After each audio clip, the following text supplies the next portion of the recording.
বলছে বলে যাও, উভয়টাই আমার কাছে বলতে হবে। ইনকাম ভালো কিন্তু খরচ ভালো না, এটাও অন্যায়। আবার ইনকাম খারাপ কিন্তু খরচ ভালো, এটাও আল্লাহর কাছে গ্রহণযোগ্যতা পাবে না। কথা বলেন ঠিক কি ঠিক না? জিজ্ঞেস করছে, এই আব্দুল মালিক তোমার ইনকামের অবস্থা কি, বলো আয় ব্যয় উভয়টাই বলো। কয় আল্লাহ ব্যয়ের কথা পরে কই, আয়টা শুনলি তুমি ব্যয় শুনতে চাবা না। আমার ইনকাম আজীব। বলো কিভাবে?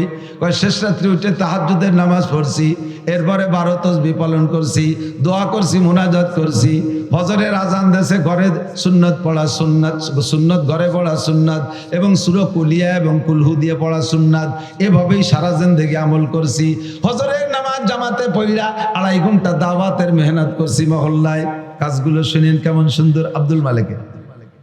এরপরে ইশাকের নামাজও পড়ছি, তারপরে বাসায় আইসা আধা পারা কোরআন শরীফ তেলাওয়াত করছি। এরপরে স্ত্রী যা রান্না করছে সুন্নতি তরিকায় বাল বাচ্চা নিয়ে এক দস্তারখানে এক প্লেটে বসে খানা খাইছি। খানা খেয়ে এরপরে রিক্সা ভ্যান খান নিয়ে বেরোইছি। রাস্তায় বেরোনোর পরে যাকে পাইছি, যেই বলছে প্রস্তাব দিয়েছি তাকে উঠেছি, কোনো ভাড়া টাড়া কন্ট্যাক্ট করি নাই। নেমে যাওয়ার পরে খুশি হয়ে যা দিয়েছে তারপর কনাত করেছি। যখনই জোহরের আজান দিয়েছে আর প্যাডেল মারি নাই, যাত্রীদের সাথে কন্ট্যাক্ট করতাম, বাইরে তোমার গন্তব্যে পৌঁছে দেবো, তবে আজান হইলে কিন্তু নামাজ না পড়ে আর একটা কদম সামনে বাড়বো না। এমন করে আল্লাহ সারা জিন্দেগি নামাজের মধ্যে কোনো ত্রুটি করি নাই। আজান হইলে আর ভ্যান চালাই নাই। মাগরিবের নামাজ পড়া পাইলে অ্যাক্টিভ দিছি, না পাইলে বাসায় চলে আসছি। ঈশার নামাজ পড়ে সূরা ওয়াকিয়া পড়ছি, এরপরে সূরা মুলুক পড়া, এরপরে বাচ্চাদেরকে নিয়ে দস্তারখানে খানা খেয়া আল্লাহ ওযু সহকারে বিছানায় পিঠ দিয়েছি। বলো আল্লাহ আমার ইনকামের মধ্যে ত্রুটি কোন জায়গায়? আল্লাহকে golden plus thank you, welcome. তাল এদিকে আসো, তোমার জন্য দরজা খোলা, কিন্তু খরচ করছো কিভাবে এটা একটু সঠিক হয়ে চলে যাও। খরচের ব্যাপারে একটা সমস্যা আছে। ওই শনিবারে ব্যারাকের কিস্তিতে টাকাগুলো দিয়ে দিছি।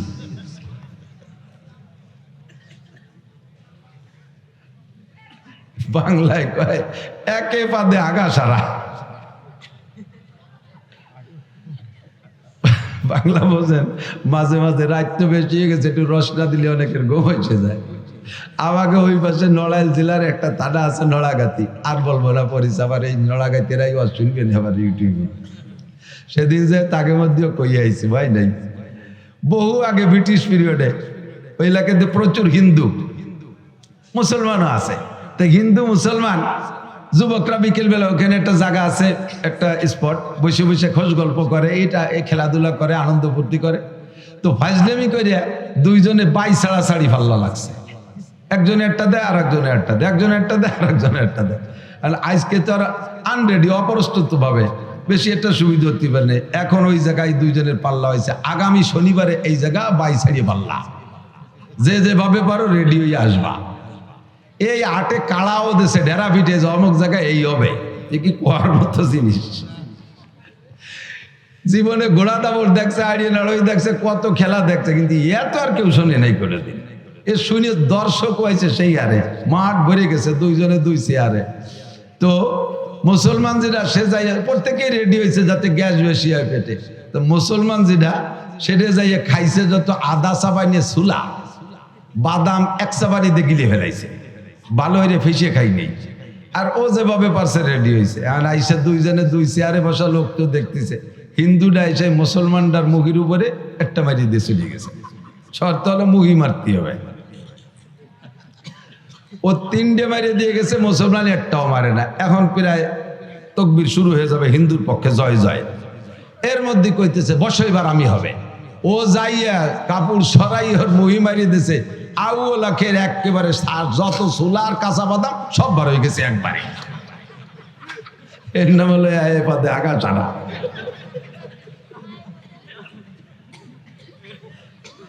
সারা জীবন বইয়া এত দরবেশে ইনকাম করছো, তার যদি টাকা এবং কোনো তা ছাড়ো নাই, পায়ে গায়ের রক্ত পানি করে ইনকাম করছো, খরচ করছো কোন জায়গায় একটু কইয়ে যাও। কয় আল্লাহ গ্রামীণ ব্যাংকের কিস্তি দিছি, আশার কিস্তিতে সব কথা কইস না, আশার কিস্তিতে দিছি, অমুক জায়গা সুদে দিনায় টাকাগুলো দিয়ে দিছি। আল্লাহ কয় নো টক বাটুস্কুট, কথা হবে না, পিঠে সালা বান্ধ, তেল মাখাও যাতে বাড়ি স্লিপ করে। তোমার আল্লাহ আমার ইনকাম সম্পর্কে তুমি ও জায়গা হাত দিও না, খরচটা কিভাবে আছে এটা একটু শুনে নাও, এই শুনলে তুমি আর অধিক জাতি চাবা না। কও তাই খরচই আগে কও। আল্লাহ প্রত্যেক বছর জাকাত পাই টু পাই আদায় করছি, প্রতিবেশী কত মানুষের যে ঘর বাড়ি বানায় দিছি তার ঠিক নেই, কত মানুষের মেয়ের বিয়েতে সম্পূর্ণ খরচ আমি দিয়ে দিছি। এরপরে কুরবানি দিছি হাটের সবচেয়ে বড় গরু, জাকাত তো দিয়েছি, বছরে প্রত্যেকবার এক একটা উমরা করছি, হজ করছি 5 বার। শুনিও আমার ইনকামের খরচের বিষয়। এরপরে কত মানুষে যে আমার টাকা দিয়ে তবলিগি পাঠাইছে ঠিক নাই, আর মাদ্রাসার মসজিদও আমার করে দেয়া, উত্তর বাসের বিল্ডিংও আমার করে দেয়া। লাস্টের শেষবার যখন হজে গেছি আল্লাহ যাইয়ে দেখি যে কাবা ঘরের গিলাপ দেবে, সে জায়গাও শুনিয়া ও জায়গা 10 লাখ টাকা দিয়ে আসছি। তুমি কও আমারে কিভাবে ঠেকাবা? আল্লাহ কয় তুমি কি চাকরি করতে? কয় এই চাকরি করতাম। বেতন কত ছিল? 25,000। তা 25,000 টাকা বেতনে তুই এত তাতে টাকা বালি কোন জায়গা? তাই কয় এতটা করতে টাকা বালি কোথায়? কয় রাস্তায় দাঁড়াইতাম, ট্রাকের সাথে একটু মুসাফা টুসাফা করতাম, এইভাবে যে কোনো একটা সেলেটা ব্যবস্থা। তুমি ওদিকে হাত দিও না, দেখো এই পাশ কত সুন্দর। আল্লাহ কয় পাশায় সালাবান, ধুলাই হবে শয়তান। তোর সুদিয়া টাকা, তোর ঘুষিয়া টাকা, তোর হারাম টাকা দিয়ে আমার কাবা ঘরে গিলাপ দিছিস। আমার দিন তোর মতো হারাম করের কাছে ঠিকানা। আমার দিন আমি চালাবো। ইউরিদুনা লিউতফিউ নূরাল্লাহি বিআফওয়াহিহিম আল্লাহু মুতিম্মু নূরিহি ওয়ালাউ কারিহাল কাফিরুন। আল্লাহু আকবার। আমার ধর্মের বাতি নিবানোর জন্য কেউ চেষ্টা কম করে নাই। ইহুদ নাসারা হিন্দু বৌদ্ধ খ্রিস্টান সকলেই আমার ধর্মের বাতি নিবানোর চেষ্টা করেছে। চেরাগের আগে জাতবারে ফরুজাত কাছে কাস্তাব জানাদের শেষ বসুজাত। ধর্মের বাতি নিবানোর বহুজনের চেষ্টা করেছে, আমার ধর্মের বাতি আমি জ্বালাইছি। আমার ধর্মের বাতি জ্বালানো বাতি তেল আমি দেই। ওই বাতিরে নিবাইতে আসলে তার দাড়ি মুখ মাথা সব পুড়ে আগুনের সরকার হয়ে যায়। আমার ধর্মের বাতি কেউ নিবাইতে পারে নাই, পারবেও না। তোর ঘুষকা টাকা দিয়ে ধর্মের বাতি জ্বালাইতে বলছে কে? তোর সুদের টাকা দিয়ে আমার ধর্মের বাতি জ্বালাইতে বলছে কে? শয়তান। তোর ইনকামের টাকা আমি চাই নাই। মিন আইনাকতাসাবা ফিমা আনফাকা। ঢাকায় গেলে রিকশা চালাইতে কিছুদিন পর ঢাকার প্রাণ কেন্দ্রে 10 তলা দালান। টাকাটা কোত্থেকে পাইলে একটু আমার কাছে জবাব দিয়ে যাও। 4 নম্বর প্রশ্ন, মাদা আমিলা বিমা আলিমা।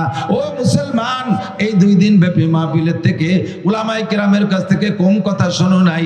জীবনে বহু মাহফিল থেকে আল্লাহু আকবার। আমার মনে হয় যে কোনো একজন বক্তার সম্পূর্ণ বয়ান যদি ইউটিউবে থেকে কালেকশন করে শোনেন, তাহলে ব্যক্তি জীবন থেকে নিয়ে জন্ম থেকে নিয়ে মরণ পর্যন্ত সুন্দর একটা জীবন ব্যবস্থা ওই বয়ানের মধ্যে থেকে সংগ্রহ করতে পারেন। আমি যত বয়ান করি আমার একটা খেয়াল রাখি, ওনার ভিউ হয়ে গেছে ফাঁকে, যে কথা দিয়ে লেখছে সে কথা কোথাও নেই। তোমাকে আমি ক্ষমা করব না, কিয়ামতের ময়দানে তোমাকে আমি ধরবো। এবং তুমি একজন মিথ্যাবাদী, তোমার শাস্তি কি হবে তুমি জেনে নাও।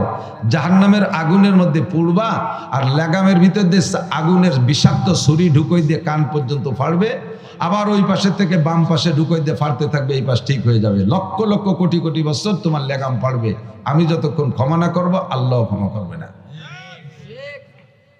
এই আমার যারা একান্ত আছো, তোমরা এই কথাগুলো ছেড়ে দিও, যাতে ওই সরসুরটা গুলো সাইজ হয়ে যায়। এত বড় আজে বাজে। মাজলিসু ফিকহিন খায়রুম মিন ইবাদাতি 60 সানা। লাগাতার 60 বছর নফল নামাজ আর নফল রোজা কয়জনে রাখতে পারি? আছেন নাকি এর মধ্যে কেউ? 60 বছর বিরামহীন। এবং খয়ের মানে ভালো, বেশি। এ বেশি আরবিতে কিছু কিছু সংখ্যা আছে, বাংলায়ও আছে, যে সংখ্যাগুলো নির্ধারিত সংখ্যা বোঝানোর জন্য বলে না, এ তো অধিক বোঝানোর জন্য, যাকে বলে আরবিতে বলা হয় আদদে কাসির, অধিক সংখ্যা বোঝানোর জন্য। মূলত যে সংখ্যা বলছে ওইটা না। যেমন লাইলাতুল কদর খায়রুম মিন আলফি শাহর। সবে কদরে 1 রাত ইবাদত করলে 1000 মাসের চাইতে বেশি নাকি? 1000 মাসের চাইতে, এখানে 1000 মানে 1000 না, হাজার হাজার মাস ইবাদতের চাইতে বেশি। বলি সুবহানাল্লাহ। বাংলায় এরকম সংখ্যা বলে। আপনার বাড়ি মেহমান আসার কথা 5 জন, ঘটনাক্রমে মেহমান চলে এসেছে 10 জন। রিসিপশনে বসতে দিয়েছেন, ডাইনিং টেবিলে বা দস্তারখানে বসতে দিয়েছেন। ঘরের থেকে মহিলা বলতেছে তাড়াতাড়ি পুরুষকে খাওয়াই বিদায় দেন, মহিলারা আছে তাকে খাওয়াতে হবে। আপনি একবার ঘরে যান, একবার ওই জায়গায় আসেন, একবার ঘরে যান, একবার ওই জায়গায়। জগ গিলাস থাল প্লেট কিচ্ছু আনেন না। মহিলা কাছে তাড়াতাড়ি খাওয়াই দেন, দিয়ে আমাকে ঝামেলা আছে। আরে কি কচু খাবো? 14-20 মেহমান আইছে, 14-20 মানুষ আছে। 14-20 কয়জন হয়? 280 জন না? তে জায়গা কি 14 কোটি কোয়া উদ্দেশ্য নাকি? তার মানে সীমা লঙ্ঘন করছে, বেশি আইছে, পরিমাণের চাইতে বেশি আছে, কি বলে আদদে কাসির। আল্লাহ পাক রব্বুল আলামিন এবং নবী আলাইহিস সালাম এরকম শব্দ সংখ্যার দিক দিয়ে ব্যবহার করেন। খায়রুম মিন ইবাদাতি সিত্তিনা সানা, একটা মাসালা শুনলে শিখলে 60 বছর নফল নামাজ আর রোজার চাইতে বেশি নাকি? বলেন সুবহানাল্লাহ। আল্লাহ, আমার এই জায়গায় একটু কনফিউশন ছিল, একটু অভিযোগ ছিল যে 60 বছর নফল নামাজ আর রোজা কত বিশাল নাকি, একটা মাসালার দাম তার চেয়ে বেশি হবে কেন? এরকম কি মাসালা আছে? তো পরে খুঁজে পেলাম অবশ্যই এরকম মাসালা আছে।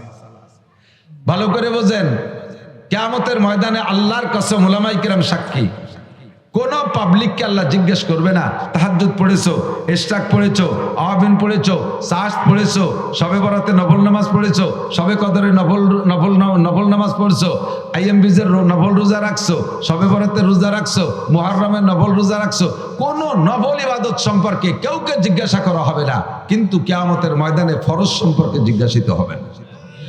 আউয়ালু মা ইউহাসাবু বিহিল আবদু ইয়াউমাল কিয়ামাতিস সালাহ, হাসরের মাঠে সর্বপ্রথম জিজ্ঞাসা হবে নামাজ সংক্রান্ত মুসলমানের কাছে। কাফেরদের কাছে কিচ্ছু জিজ্ঞাসা করা হবে না। হিন্দু, বৌদ্ধ, খ্রিস্টান, ইহুদ, নাসারা, নাস্তিক, মুরতাদ, বেঈমান যারা আছে তাদের কাছে নামাজ, রোজা, হজ, যাকাত, ফরজ, ওয়াজিব, সুন্নাত, মুস্তাহাব কিচ্ছু জিজ্ঞাসা করা হবে না। ওরা প্রথম চান্সেই ফেল হয়ে যাবে।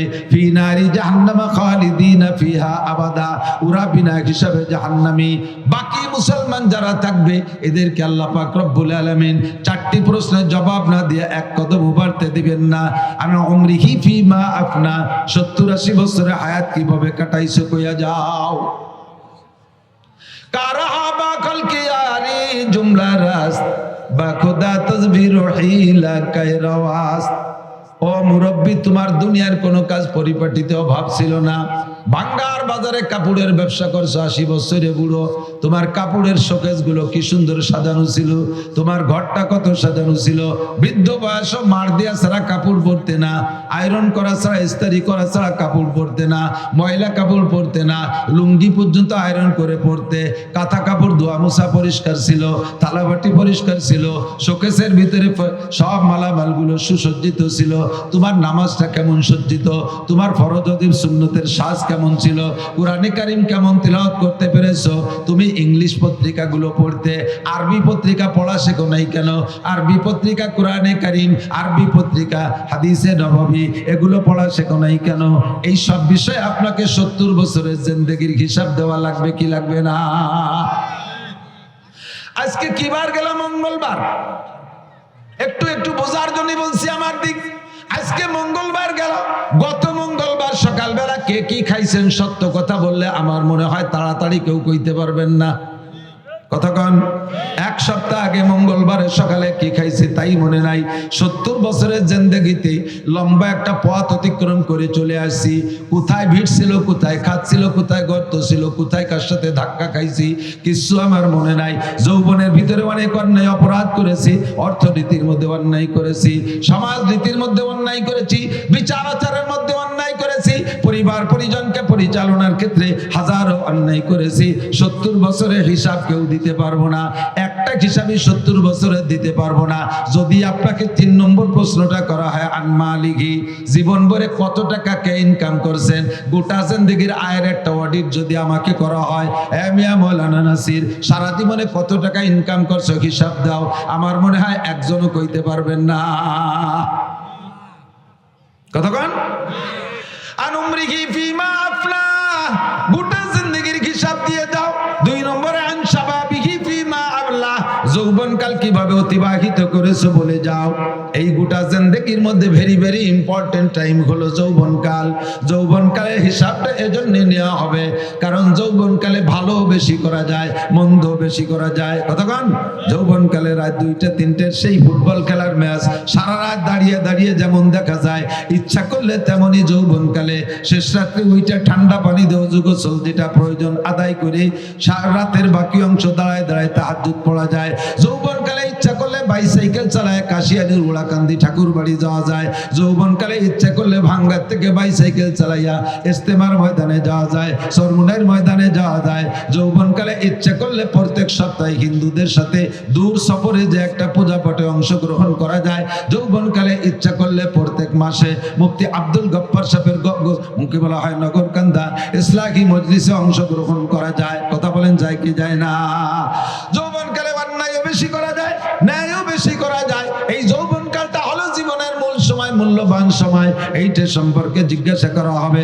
বার্ধক্য এসে গেলে, বৃদ্ধ হয়ে গেলে এনি ম্যান এভরিবডি, প্রত্যেকটা মানুষের মন দুর্বল হয়ে যায়। গুনাহ করার এনার্জি থাকে না, গুনার কোনো শক্তি থাকে না। ঠ্যাং একটা কবরে চলে যায়, চাকা একটা পাংচার হয়ে যায়। দিনের বেলা আগে সূর্যের আলো কি বলা হয়, দিনের বেলা আগে চোখে এত পাওয়ার ছিল, দিনের বেলা আকাশে তারকা দেখতো।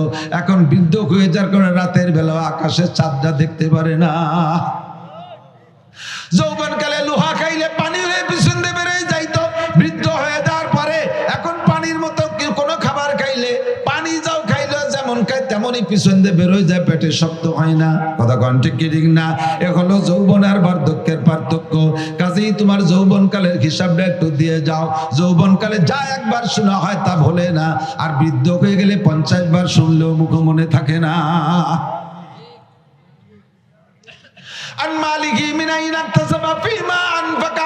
তিন নম্বর প্রশ্নের জবাব না দিয়া একজন পড়তে বছরের সামনে পারতে পারবে না।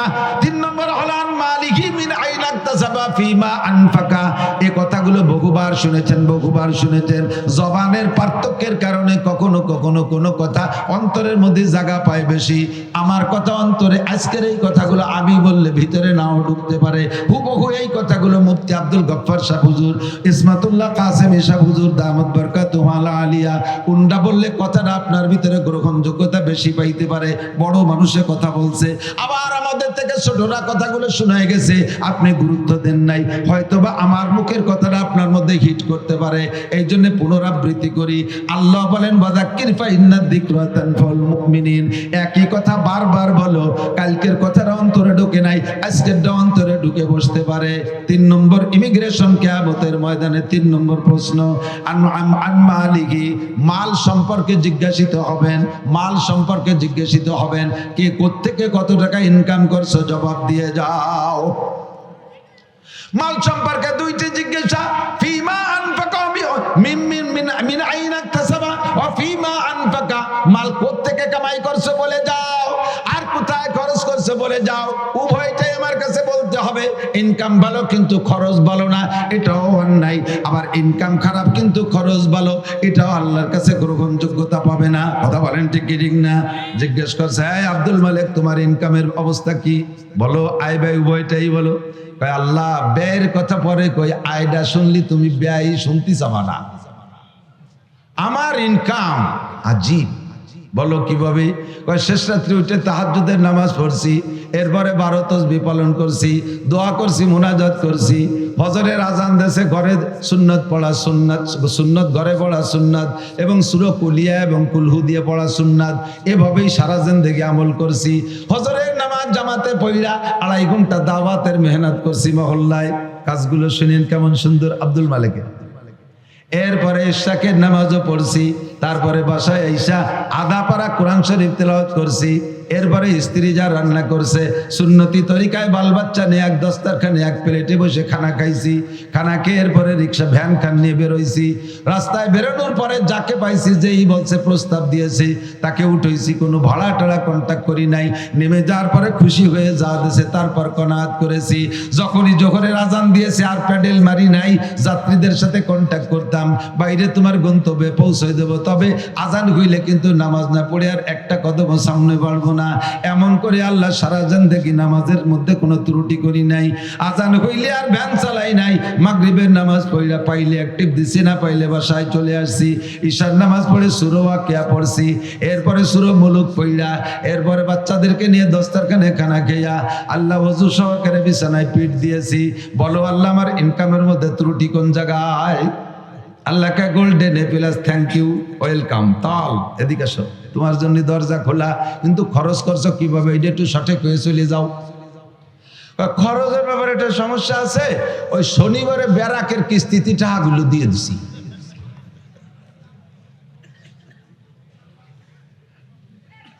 বাংলায় কয় একে পাদে আগা সারা। বাংলা বোঝেন? মাঝে মাঝে রাত তো বেশি হয়ে গেছে, একটু রস না দিলে অনেকের ঘুম হয়ে যায়। আমাকে ওই পাশে নড়াইল জেলার একটা থানা আছে নড়াগাতি, আর বলবো না পরিচয়, আবার এই নড়াগাতিরাই শুনবেন আবার ইউটিউবে। সেদিন যে তাকে মধ্যেও কই আইছি ভাই নাই, বহু আগে ব্রিটিশ পিরিয়ডে ওই এলাকাতে প্রচুর হিন্দু মুসলমানও আছে। তো হিন্দু মুসলমান যুবকরা বিকেল বেলা ওখানে একটা জায়গা আছে, একটা স্পট, বসে বসে খোঁজ গল্প করে, এটা এই খেলাধুলা করে, আনন্দ ফুর্তি করে। তো ফাজলেমি করে দুইজনে বাই ছাড়াছাড়ি ফাল্লা লাগছে, একজনে একটা দেয় আর একজনে একটা দেয়, একজনে একটা দেয় আর একজনে একটা দেয়। আর আজকে তো আর আনরেডি, অপ্রস্তুত ভাবে বেশি একটা সুবিধা হতে পারে না। এখন ওই জায়গায় দুইজনের পাল্লা হয়েছে, আগামী শনিবারে এই জায়গা বাই ছাড়িয়ে পাল্লা, যে যেভাবে পারো রেডি হয়ে আসবা। এই আটে কাড়াও দেশে ডেরা পিঠে অমুক জায়গায় এই হবে, এ কি কোয়ার মতো জিনিস। জীবনে ঘোড়া দাবর দেখছে, আড়িয়ে নাড়ই দেখছে, কত খেলা দেখছে, কিন্তু এত আর কেউ শুনে নাই করে দিন। এ শুনে দর্শক হয়েছে সেই হারে, মাঠ ভরে গেছে দুইজনে দুই চেয়ারে। তো মুসলমান যেটা সে যাই প্রত্যেকেই রেডি হয়েছে যাতে গ্যাস বেশি হয় পেটে।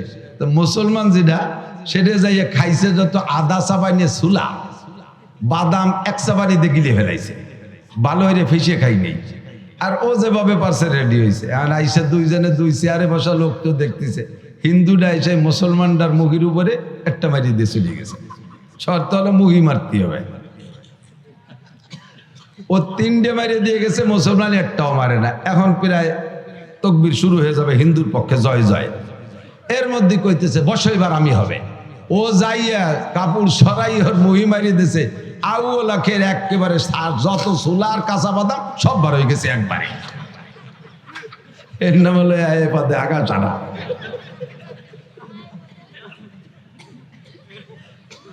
সারা জীবন বইয়া এত দরবেশে ইনকাম করছো, তার যদি টাকা কোনো তা ছাড়ো নাই, পায়ে গায়ের রক্ত পানি করে ইনকাম করছো, খরচ করছো কোন জায়গায় একটু কইয়ে যাও। কয় আল্লাহ গ্রামীণ ব্যাংকের কিস্তি দিছি, আশার কিস্তিতে সব এই কথা কইস না, আশার কিস্তিতে দিছি, অমুক জায়গায় সুদে দিনায় টাকাগুলো দিয়ে দিছি। আল্লাহ কয় নো টক বাটুস্কুট, কথা হবে না, পিঠে সালা বান্ধ,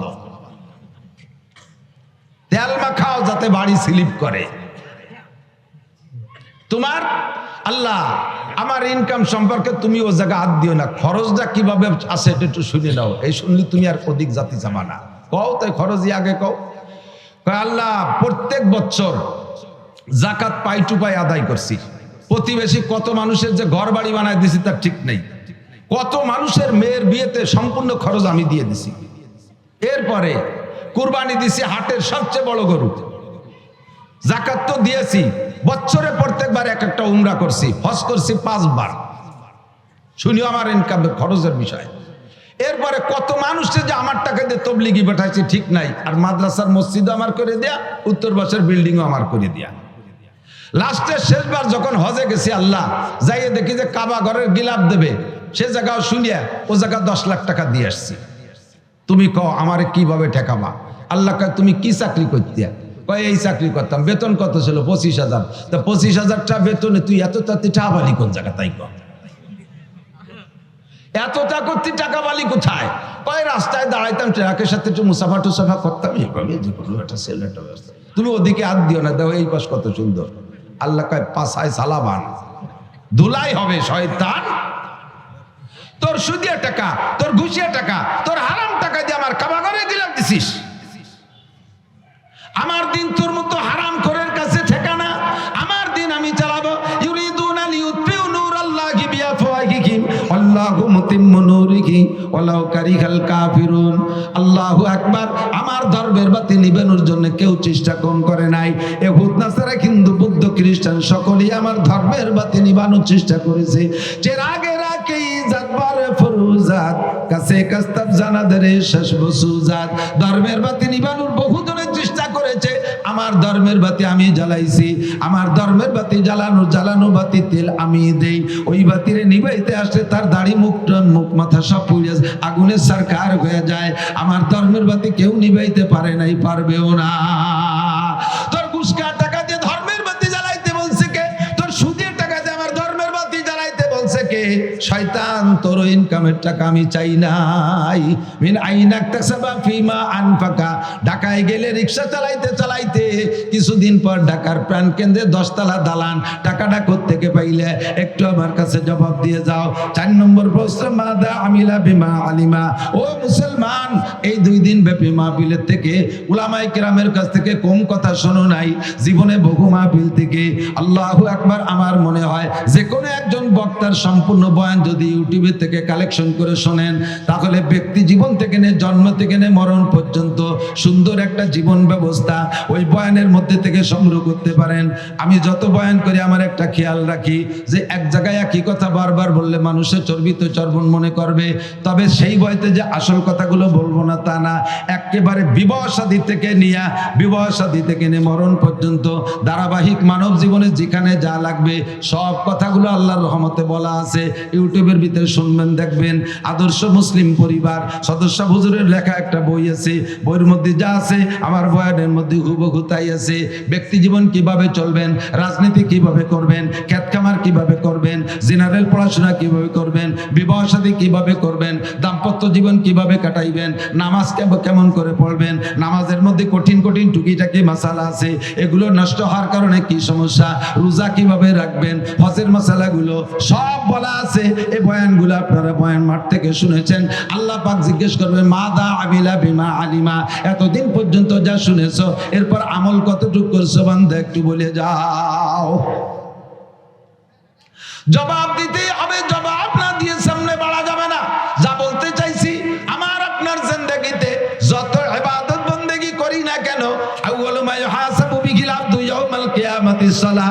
হাসরের মাঠে সর্বপ্রথম জিজ্ঞাসা হবে নামাজ। একটু জোরে বলেন কি? সবাই বলছেন কি? নামাজ কি? নামাজ সম্পর্কে জিজ্ঞাসিত হব। বলেন, নামাজ সম্পর্কে জিজ্ঞাসিত। বলছেন তো সবাই বলছেন তো? আমালাইনিল্লাল বালাগ, শেষ, আমার দায়িত্ব খালাস। কিয়ামতের ময়দানে আপনাকে আল্লাহ জিজ্ঞেস করবে, নামাজ পড়িস নাই কেন? আপনি বলে, আল্লাহ আমরা কত ভালো মানুষ তুমি জানো না? এই হুজুরকে ডাকিয়ে নিয়েছি মোটা মোটা টাকা দিয়ে, এত বড় বড় হুজুর, আল্লাহ মাতু দাহার কুমকুমাতু নারকেলা গাছের থোড়, হাওড়ার ব্রিজ, তাল গাছের গোড়া, বাজারের মোড়া, রইসু শায়াতিন, আন্তর্জাতিক ক্ষতি সম্পন্ন কত তাই দিয়ে পোস্টার ভরি ফেলাইছে।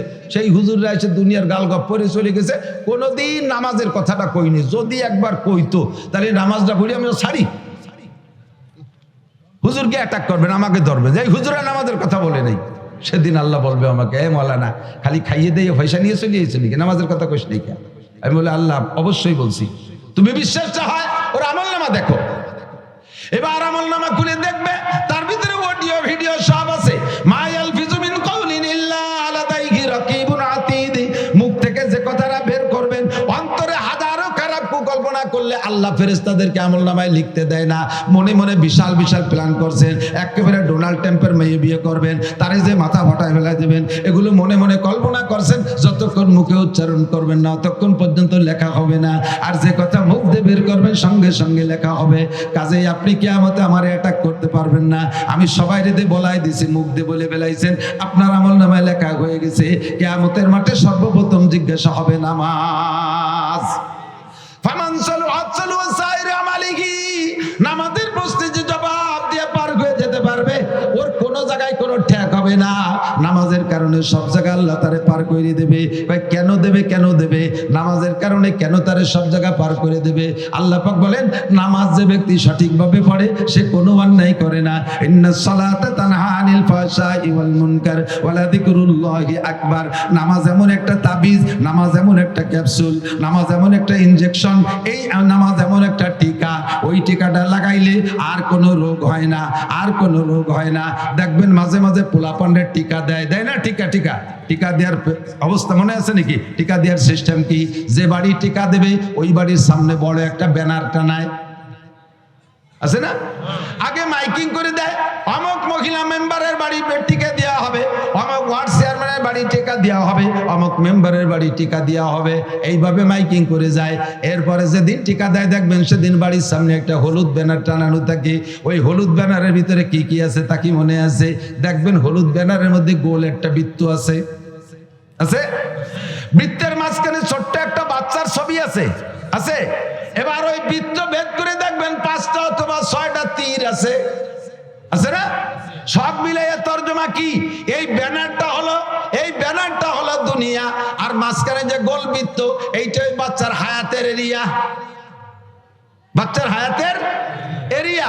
এই হায়াতের এরিয়া সীমানা ভেদ কইরা এই দুনিয়ার থেকে 6টা রোগ আছে ওর দিকে যাইতেছে। জন্ডিস আছে একটা রোগ, যদি ওর মধ্যে ঢোকে। এরপরে পোলিও একটা রোগ আছে, যদি ওর মধ্যে ঢোকে। হায়াতের বৃত্ত ভেদ কইরা একবার ঢুকে পড়লে দুনিয়ার কোনো ডাক্তার ডাইতার চিকিৎসা করা ওর মরণ অনিবার্য।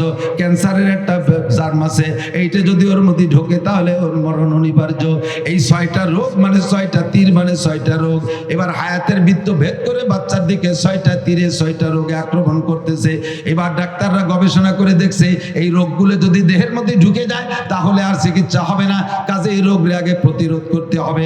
এই প্রতিরোধের জন্য একটা টিকা তৈরি করছে, যেই টিকাটা নিয়মতান্ত্রিক ভাবে কয়েক মাস যাবত দিলে ওই 6টা রোগ তার মধ্যে ঢুকতে পারে না, 6টা রোগ ঢুকতে পারে না। সেম কোয়ালিটি এই দুনিয়া, বিশাল দুনিয়া, এর ভিতরে থেকে আমার দিকে আমার হায়াতের একটা এরিয়া আছে। হায়াতের এরিয়া বাউন্ডারি ভেদ করে আমার দিকে রোগগুলো ঢোকার চেষ্টা করতেছে 6 দিক দিয়া। জোরে বলেন কয় দিক দিয়া? 6 দিক দিয়ে। ব্যক্তি জীবন, পারিবারিক জীবন, সামাজিক জীবন, অর্থনৈতিক জীবন, রাজনৈতিক জীবন, আন্তর্জাতিক জীবন। ব্যক্তি জীবন দিয়ে রোগ, পারিবারিক জীবনের রোগ, সামাজিক জীবনের রোগ, অর্থনৈতিক জীবনের রোগ, রাজনৈতিক জীবনের রোগ, আন্তর্জাতিক জীবনের রোগ। এই 6টা রোগ আমার দিকে ঢোকার চেষ্টা করে। এই 6টা রোগ যদি ঢোকে তারপরে হাজার হাজার রোগ ভিতরে তৈরি হয়, হাজার হাজার রোগ তৈরি হয়। এবার এই 6টা জীবনের রোগকে ঠেকানোর জন্য আল্লাহ পাক একটা টিকার ব্যবস্থা করেছেন। ওই টিকাটার নামই হলো নামাজ। আল্লাহ বলেন আকিমিস সালাতা তারাফাইন নাহারি ওয়া যুলাফান মিনাল লাইল ইন্নাল হাসানাতি ইউযহিবনাস সাইয়্যাত যালিকা যিকরা লিয-যাকিরিন উতলু মা উহিয়া ইলাইকা মিনাল কিতাব ওয়া আকিমিস সালাহ ইন্নাস সালাতা তানহা আনিল ফাহশাই ওয়াল মুনকার ওয়া লাযিকরুল্লাহি আকবার। আল্লাহর কসম, আল্লাহর কসম, তার 99 নামের কসম, তার ইসমে জাতের কসম দিয়ে বলি, যদি কোনো ব্যক্তি সঠিকভাবে নামাজ পড়ে, অরিজিনালি কোনো ব্যক্তি যদি নিয়মতান্ত্রিক ভাবে নামাজ পড়ে, ওই নামাজি ব্যক্তিকে নামাজে তারে ঘুষের থেকে ফিরাইতে বাধ্য হয়, সুদের থেকে ফিরাই তারে, জিনার থেকে ফিরাই থাকে, মদের থেকে ফিরাই থাকে, গাজার থেকে ফিরাই থাকে, বেপর্দা থেকে ফিরায়, আইলঠেলা থেকে ফিরায়, জাল দলিল থেকে ফিরায়, মিথ্যা সাক্ষী থেকে ফিরায়, মিথ্যা মামলা থেকে ফিরায়, মাপে কম দেওয়ার থেকে ফিরায়, মাপে বেশি আনার থেকে ফিরায়, মালে ভেজাল দেওয়ার থেকে ফিরায়, ফরমালিন মিশনের থেকে ফিরায়, দুধে পানির দিকে দেওয়ার থেকে ফিরায়, আরে মুখের গুনার থেকে ফিরায়, অকথ্য ভাষায় গালাগালি করতে দেয় না,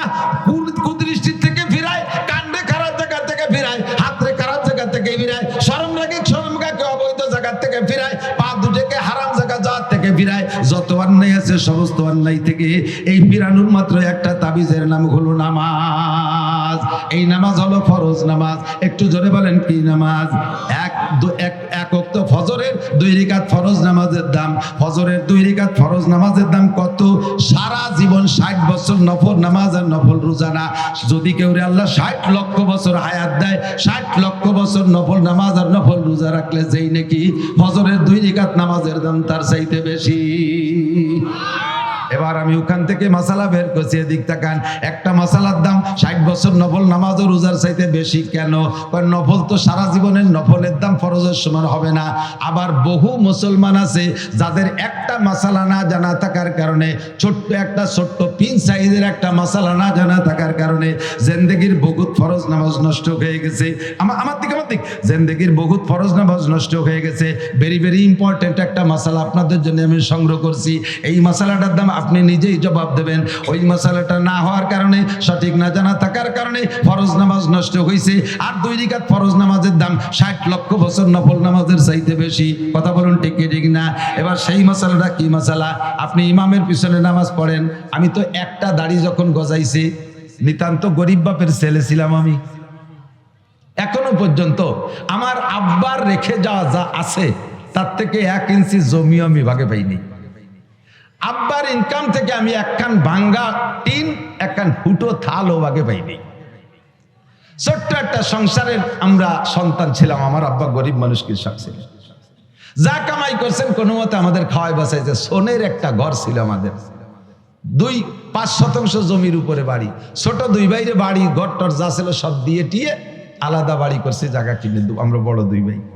বাপের কিছু পাইনি, বাপের 1 বস্তা দোয়া পাইছি। ছাত্র বয়সে আব্বা টাকা দিতে পারতেন না, এসে গেলে একটু বলা লাগে। বহুত ছাত্ররা আছে তারা অভাবের কারণে পড়া বাদ দিয়ে চলে যায়। আমি এটা আদৌ বিশ্বাস করি না। আমার আব্বা আমাকে 11-12 বছর মাদ্রাসায় পড়ছি, যা 2-1 পয়সা দিতে পারতেন কষ্ট করে, সম্পূর্ণ 12 বছরের টাকা একত্রিত করলে 100 টাকা হবে না। বিশ্বাস করতে পারবেন না। তাহলে কিভাবে পড়ছি, কিভাবে যে পড়ছি না আমিও জানি না। যখন একটা দাড়ি গজাইছে তখন আমি সাবালেগ হয়েছি, এইটা বুঝাইয়া এই দাড়িটা দেখাইয়া মসজিদের ইমামতি নিছি, মসজিদের ইমামতি নিছি। সেই থেকে ইমামতি করতে করতে দাওরা হাদিস পর্যন্ত পাশ করছি আলহামদুলিল্লাহ। তবে আমার ইমামতির কারণে কোনোদিন আমার পড়ার উপরে কোনো প্রভাব পড়ে নাই। মাদ্রাসা থেকে 4 কিলোমিটার দূরে লজিং থাকছি, বড় একটা মধুমতি নদী পার হয়ে ওপার। জিন্দেগিতে 1 ঘন্টার 1 মিনিটও আমি পিছিয়ে পড়ি নাই। জল বৃষ্টি তুফান যাই হোক আমার কোনো ক্লাস মাইন নেই, এবং জীবনেও কোনোদিন ক্লাসে সেকেন্ড হইনি। তাহলে মনে হচ্ছেন থার্ড হইছি। গহরডাঙ্গা বোর্ডে টাইটেলের বছর আমি ফার্স্ট স্টার্ট করেছি। অনেকে এগুলো ক্রেডিট বললে কিছু মনে করতে পারেন, একটা জিনিস বোঝানোর জন্য বলছি, জাস্ট এই কথাটাই বোঝানোর জন্য যে অভাবের কারণে লেখাপড়া ঠেকে থাকে না। তো সেই থেকে ইমামতি করতে করতে অভিজ্ঞতা আছে যে মুসল্লি ভালো ডকশক দেখলি বাড়ি পাকা মুসল্লি তা না। এত বড় পাগড়ি 3 খেতায় দিয়ে বাঁধছে, 43 বন্ধের যুব্য একটা গায়ে, ওর বাবা গাড়ির উপরে যায় নামাজ, বগলে দস্তারখান, হাতে কুড়া লাঠি, 500 দানা তসবি, চশমা পাই দিয়ে, কি ডাট না চশমা সয়ে দিয়ে, একই ডাটের সাথে ঠেকেছে। খুব বহুত বড় আলেম, বোমা মারলেও ভিতরে তো একটা বা বেরোয় না, জাল খেয়াও দিলে টালিব বেরোয় না। মশলা তো দূরে থাক, আমাকে ওই পাশে জেলা নড়াইল আছে না, আর আমাদের গোপালগঞ্জের শেষ থানা কাশিয়ানির শেষ মাথায় একটা গ্রাম আছে নড়াইল, নড়াইল গ্রাম আছে, ব্যাসপুর নড়াইল পায়। তো এই ব্যাসপুর নড়াইল, ওই গোপাল নড়াইল জেলা নড়াইল থেকে একটা তবলিগ জামাত আইছে। এই তবলিগ জামাত আইসা এক মসজিদে 3 দিন 3-4 বুড়োরে টার্গেট করছে। যুবকদের যা পড়াইছে পারছে, বুড়োকে তো বেরেন কম, 4 বুড়োরে ধরছে। কাকা মশলা মশাইল কি দেখি জানেন? কিচ্ছু না, নামাজ পড়তে পড়তে কপালে দাগ হয়ে গেছে। আলহামদুলিল্লাহ তো জানেই না, আরো কতটা জানে না, তা শুনলে আশ্চর্য হবেন। এই 4 বুড়ো কলেমায় তো এবাও জানে না। লাস্টে যে ধরা পড়ছে কলেমায় তো এবার, যখন ইন্টারভিউ নিয়েছে দেখে যে বুড়োরা কলেমাই পড়তে পারে না। আমির সাহেব বলে কাজটা করছেন কি, আজ বাদে কাল যাবেন মরিয়ে, কাল নাও আসতে পারে, আজও মরতে পারেন। বয়স 75-80 হয়ে গেছে আর আজও কলেমাটা পড়তে পারেন নাই। মান কানা আখিরু কালামিহি লা ইলাহা ইল্লাল্লাহ ফাদাখালাল জান্নাহ, যার জীবনের শেষ কলেমা লা ইলাহা ইল্লাল্লাহ, ওইটা বিনা হিসাবে জান্নাতে চলিয়া যাইবে। সেই কলেমাটাই পড়া শিখলেন না, আপনি নামাজের কি গোড়ার ডিম পড়ছেন, কিছু করছেন, কলেমাই যদি না জানেন। এই 3 বুড়ো 4 বুড়োরে নিয়ে 4 দিন পর্যন্ত আমির সাহেব কলেমার মস্ক করাইছে। এই যে দেখ অশ্বনা পাল্টিয়েছে, যত খুদকুড়ো কাটা সামনে বসে জীবন বইয়ে ওয়াজ করবো কি কসু। শিক্ষিত জ্ঞানী গুণী ভালো মানুষ যদি সামনে বসে, তাদের দিক নজর পড়ে ওয়াজের কোয়ালিটি সেই রকম হয়। আর এই যে খুদকুড়ো গুলো হয়েছে সামনে বুঝে খায়, ওয়াজ বোঝেও না, কয়েছে চানাচুর বাদাম নিচে, কাঠুর কুটুর রতি তালে নিচে, শৈল ইন্দিরির দল। যা তোরা আমার কাছে 10টা নিয়ে যা, দোকানে যা, আমার দিকে বৈশা 3 দিন পর্যন্ত মসজিদে মস্ক করাইছে কলেমা। শেষের দিন মাহফিল আমার ওই এলাকায়, আমার কাছে এসে রিপোর্ট দিচ্ছে, হুজুর সব মাহফিলে আপনি তবলিগের তশকিল করেন, তবলিগের কথা বলেন, আপনার এলাকায় এটা তবলিগ করেন না, কি সমস্যা কি? এই ঘটনা 4 বুড়ো যে কোনো সময় মরতে পারে, 75 থেকে 80-র মধ্যে বয়স, আজও কলেমাটা ভর্তি পারে না। এই 3 দিন পড়াইছি, তাও ঈশার সময় ইন্টারভিউ নিছি, হয় না। কি কয়? লা ইলাহা মুহাম্মাদুর রাসূলুল্লাহ, লা ইলাহা মুহাম্মাদুর রাসূলুল্লাহ। রাগ হয়ে ধমক দিয়ে, আমি যে কোনো সময় মরতে পারে, আজও কলেমা ঠিক করে মরতে পারে, লা ইলাহা মুহাম্মাদুর রাসূলুল্লাহ। মাঝে ঠিক করলে কোথায়? বুড়োরা আমার রাগ করে কয় সব জায়গার কলেমা একরকম না, মিয়া তুমি কলি হয়ে যাবে, সব জায়গার কলমে একটু তোমাকে নড়াইলে কলে ভাই লাইলাল পাটে ইল্লাল্লাহ আছে, ইবার আসতে থাকে না, এরকম নাকি? বহুজন আছেন এখনো পর্যন্ত 4টে কলেমা শুদ্ধ করে বলতে পারে না, আছে না নাই কথা কয়? বহু মুসলমান আছে, বহু মুসলমান আছে। এর মধ্যে ইমানে মুফাসসালের ইন্টারভিউ নিলে ঝরে যাবে অর্ধেক, ইমানে মুজমালের ইন্টারভিউ নিলে ঝরে যাবে অর্ধেক। আর এই ইমানে মুজমাল আর ইমানে মুফাসসালের তরজমা আপনার বুঝা ফরজ। বিশ্বাস করার সাথে সাথে বুঝার আগে, বিশ্বাসের আগে বুঝতে হবে, বুঝে তারপরে বিশ্বাস করতে হবে। পারেন না বহু মানুষ, কথা কন। নামাজে দাঁড়াইছেন, ইমামের পিছনে জামাতে নামাজ পড়বেন, ইমাম সাহেব আল্লাহু আকবার বলে, যে কথা বলছি ইমামতির অভিজ্ঞতার আলোকে, যে বহু মুসল্লিকে জীবনে এই রিপোর্ট পাইছি, ইমামের পিছনে নামাজ 10 বছর নামাজ পড়ছে, এরপরে এসে কয় হুজুর ইমাম সাহেব যে প্রথমবার আল্লাহু আকবার কয়, ও আল্লাহু আকবার কি আমাকে ক্ষতি হবে নাকি? আমরা তো সময় খালি কানে হাত দেই। আমি যে আমরা মানে কয় যে আমাকে মাঝি ভাই, মিয়া ভাই, বড় কাকা, আমরা সবাই ওই ওরি। মুখ বন্ধ। নামাজের ফরজ 13টি, জোরে বলেন কয়টি? তার মধ্যে একটি তাকবীরে তাহরিমা বলা, তাকবীরে তাহরিমা বলা। আপনি যদি একা নামাজ পড়েন সুন্নাত, তা প্রথম তাকবীর বলা ফরজ, নফল পড়লে প্রথম তাকবীর বলা ফরজ, ওয়াজিব পড়লে প্রথম তাকবীর বলা ফরজ। ইমামের পিছনে যদি পড়েন প্রথম তাকবীর মুখে বলা ফরজ। প্রথম তাকবীর শুধু ইমাম বলবে আর আপনি মুখ বন্ধ করে কানে হাত দেবেন, এতে হবে না। আপনাকে নামাজের ভিতরে যদি প্রথম তাকবীর মুখে আল্লাহু আকবার না বলে থাকেন, এমন করে জীবনে যত ওয়াক্ত চলে গেছে ওই নামাজগুলো হয় নাই, ওই নামাজগুলো আবার পড়তে হবে। এই যে কত ওয়াক্ত গেছে আপনার জানা নাই, এরকম কত ওয়াক্ত গেছে আপনার জানা নাই, মুখ বন্ধ করে খালি কানে উলাতেছেন, আপনার নামাজ বাতিল, আপনার নামাজ হয় নাই। যদিও শুনতে একটু ছোট, একটু আল্লাহু আকবার, কিন্তু এই মশালাটা কত গুরুত্বপূর্ণ আপনার পুরো নামাজ এরপর নির্ভর করে। এই একটা মশলা আজকে জেনে নিলেন, আজকে বুঝতে পারলেন যে আপনাকে প্রথম তাকবীরে আল্লাহু আকবার ইমামের সাথে সাথে বলতে হবে, তবে ইমামের সাথে সাথে পিছে পিছে বলতে হবে, এটা ফরজ। এর একটা মশালার দাম 60 লক্ষ বছর নফল নামাজ ও নফল রোজার চাইতে বেশি। মহিলারা নামাজ পড়বে প্রথম তাকবীর মুখে বলা ফরজ, পুরুষরা নামাজ পড়বে প্রথম তাকবীর মুখে বলা। তবে মহিলারা কোনোদিন জামাতে ইমামতি করতে পারবে না, মহিলারা মহিলাদের ইমামতিও করতে পারবে না, মহিলারা ফরজ অথবা সুন্নত নফল কোনো নামাজে ইমামতি করতে পারবে না, মহিলারা মসজিদে যে জামাতে নামাজ পড়বে না, মহিলারা নামাজ পড়বে ঘরের ভিতরে। মহিলারা যত নির্জনে নামাজ পড়বে তত তাদের নেকি বেশি, আর পুরুষরা যত ওপেন ফিল্ডে নামাজ পড়বে বড় জামাতে তত তাদের নেকি বেশি। মহিলারা ঘরের মধ্যে পড়বে, করনাফি বুয়ুতিকুন্না, ঘরের মধ্যে থাকবা। মহিলাদের জুমুর নামাজ নাই, মহিলাদের ঈদের নামাজ নাই, মহিলাদের জানাজার নামাজ নাই, মহিলাদের জামাতে নামাজ নাই, 5 ওয়াক্ত জামাতে নামাজ পড়বে না। অনেকে হজে যাইয়া আইসা এবার বউকে নিয়ে জামাতে নামাজ পড়ার একটা প্ল্যান তৈরি করছে। আল্লাহ, মক্কা মদিনায় দেখলাম, আর আমাকে দেশি হুজুর রাখি তাকে বেশি দামে নাকি? আপনি মক্কা মদিনায় একবার গেছেন আর আমরা 20 বার গেছি। আমরা ওই জায়গা থেকে ওইগুলো নিয়ে আসলাম না, আপনি একবার যাই এতটা নিয়ে আসলেন কে? কি কি আনছে দেখবেন। হানাফি মাযহাবের মুসল্লি, হানাফি মাযহাবে আমিন আস্তে বলতে হবে। হানাফি মাযহাবে আমিন কি আস্তে। সব মাসালা হানাফি মাযহাবের আমল করে। হজরতে আসার পরে এবার ওই মক্কা মদিনায় শুনছে আমিন জোরে কইতে, এই জায়গাটা খালি আমিনটা একটু জোরে না করতে পারলে পাল্টায় না। ইমাম সাহেব বলা দলিনকে ছেড়ে দিছে আমিন, বিটাগিরি দেখাচ্ছে। আপনি এরকম করলেন কে? মক্কা মদিনায় বলে তো, মক্কা মদিনাতে আরো কত তারে শব্দ করেন আপনি, যে দেখছেন কত প্রকারের নামাজ। একদল কানে উলো দেয়ই না, হাজি সাহেবরা একটু সাক্ষী দেন। একদল কখনো কানে উলো দেয় না, আর একদল কানে উলো দিয়ে ছানা একবার বাঁধতে ছেড়ে দেয়, আরেকদল কানে উলো দিয়ে ডাইরেক্ট ছেড়ে দেয়, আরেকদল কানে উলোই দেয় না, হাত ছাড়া থাকে, আরেকদল আগের থেকে ছানা বাঁধতে থাকে। এই যে এত দলের মধ্যে কোন দলের ডাবে আনতে গেলেন আপনি? অর্থে গেছেন কে কথা কন? আপনার এই জন্যই পাঠাই নেই। এসে গেলে একটু করে যাই, বাংলাদেশের একমাত্র উলামায়ে কিরাম শরীয়তের দিক দিয়ে এস্টাবলিশড, এই বাংলাদেশের উলামায়ে কিরাম বাংলাদেশের মুসলমানদেরকে নবী আলাইহিস সালাতু ওয়াস সালামের শরীয়ত অনুযায়ী পরিচালনার জন্য বিশ্বের কোন দেশে ধর্ম ধরা লাগে না। বাংলাদেশের উলামায়ে কিরাম জন্ম থেকে মরণ পর্যন্ত যে 6টা জীবন বলছি, সমস্ত জীবনকে পরিচালনা করার জন্য কুরআন হাদিসের ভিতরে থেকে গাইটা সমস্ত মাসালা আপনাদেরকে দিতে পারে এই যোগ্যতাওয়ালা উলামায়ে কিরাম বাংলাদেশে ভরপুর। আর আর কেউ এখনো সম্পূর্ণ হতে পারেন নাই, ডাক্তাররা তো পারেনি নাই।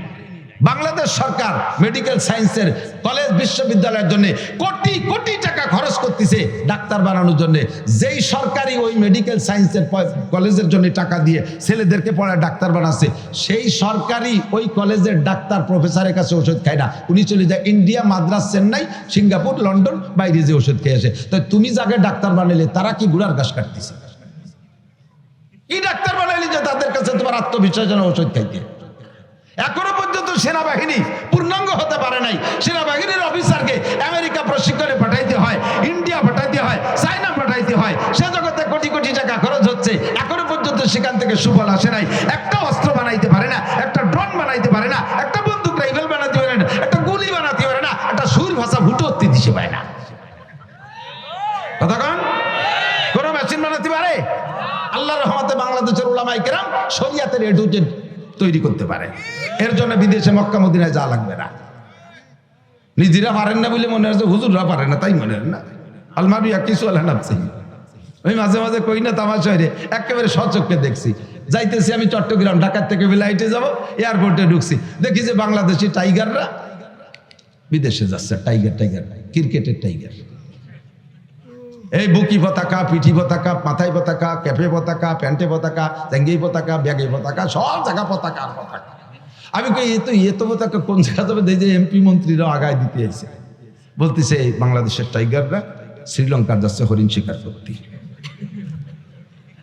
ক্রিকেট খেলতে। তো কয়দিনের ম্যাচ? কয় যে শ্রীলঙ্কা 2 দিন, পাকিস্তানে 3 দিন, ভারতে 2 দিন, 5 দিনের ম্যাচ। কি বলে 3 আর 2 5 আর 7, 1 সপ্তাহ। ওরা তো আমার চেনে এই প্লেয়াররা, ওরা আমার কাছে দোয়া নিল যে হুজুর একটু দোয়া করেন যাতে এবার কিছু নিয়ে আসতে পারি, আমরা তো একটা ভাঙ্গা চার কাপও আনতে পারি না বিদেশের তে, এবার যাতে একটা কিছু নিয়ে আসতে। আমি দোয়া আল্লাহ যে আল্লাহ এবার যেন কিছু পারে। আমার সাথে একজন কয় হুজুর এই ক্রিকেট এলাকার জন্য দোয়া আনলেন। আমি বললাম যে পাগল, বাংলাদেশ আলাদা কোনো জায়গাতে কিছু আনতে পারে না, ওরা এবার একটা কিছু আনুক, যা ওই আনুক, খেমসি আনুক, চড়াচড়ি লাইথুলাথি জিতে আসুক, আর শুনতে একবার একটু ভাষ্ট হইয়ে। কোন দেশে তো ভাষ্ট হতে পারে না। পরে 1 সপ্তাহ চলে যাওয়ার গেল, 10 দিন চলে যায়, 12, 13, 15 দিন চলে যায়, খবর পাই না। এবার এই ক্রিকেট দেওয়া পার্টিতে জিজ্ঞেস করলাম যে এই যে অমুক তারিখে যে একটা টিম গেল বিদেশে হরিণ শিকার করতে টাইগাররা, এরা আসলো কবে, কি দিয়ে কি রেছো, তা তো খবর পাই না। ওই যে সব জায়গাতে ঠকিয়ে গেছে, পরে মনে হয় এদের ব্যানেটে চলিয়ে আসছে, ডিলিটের বাইনি। আমার বাংলাদেশের হাফেজরা কোন দেশের থেকে ঠকিয়ে আসে না, কথা বলেন ঠিক না? সারা পৃথিবীর যত মুহাদ্দিস আছে তার ভিতরে 1 নম্বর মুহাদ্দিস আমাদের বাংলাদেশে মাওলানা আব্দুল মালিক সাহেব, বাইতুল মুকাররমের খতিব সাহেব।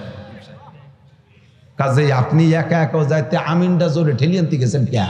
আমিন জোরে হবে না, আসতে হবে বাইতুল মুকাররমের খতিব সাহেবের কাছে শুনিয়ে আসেন দাঁড়িয়ার মাঠের প্রধান মুফতির কাছে, জান ভাঙ্গা ঈদগাহ মাদ্রাসার মুফতি সাহেবের কাছে, আমরা সব ফতোয়া দিয়ে দেব।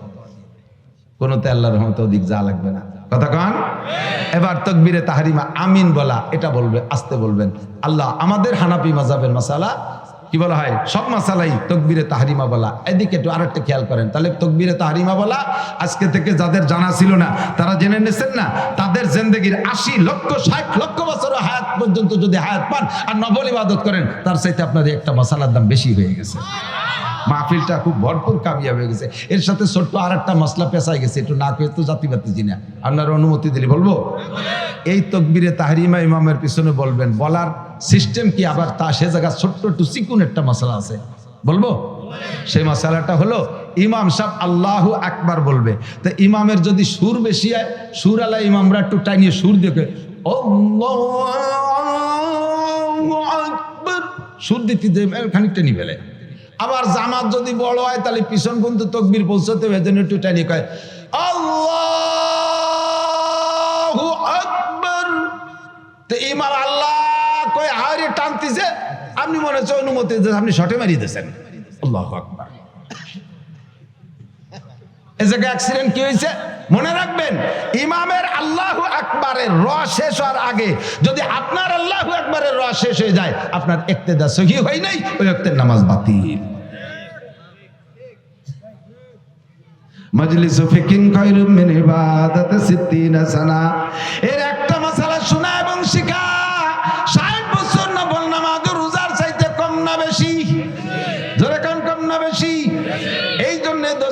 বলতে যে অনেক দুঃখ সরে চলে আসছে, আর কিছু মশালাও বলা হয়ে গেছি, সাথে আর একটা মশালা না বলে পারতেছি না। মশালার মধ্যে ঢুকলে খালি আমার ভেস্তেজের পড়াইতে মনে চায়। ওলামায়ে কেরামের কাছে চর্বিতে চর্বণ মনে হচ্ছে। আমি অনুরোধ করব আইম্মায়ে মাসাজিদ যারা আছেন, মসজিদের ইমাম যারা আছেন, জুমার দিনে আপনি লম্বা লম্বা কিস্সা কাহিনীর বয়ান বাদ দিয়ে দুই পদ্ধতিতে বয়ান করতে পারেন। জীবনে কোনোদিন আপনার বয়ান ফুরবে না, জীবনেও কোনোদিন বয়ান ফুরবে না। এক পদ্ধতি হলো কোরআন শরীফের তর্জমা, ধারাবাহিক এক দার্সের তর্জমা।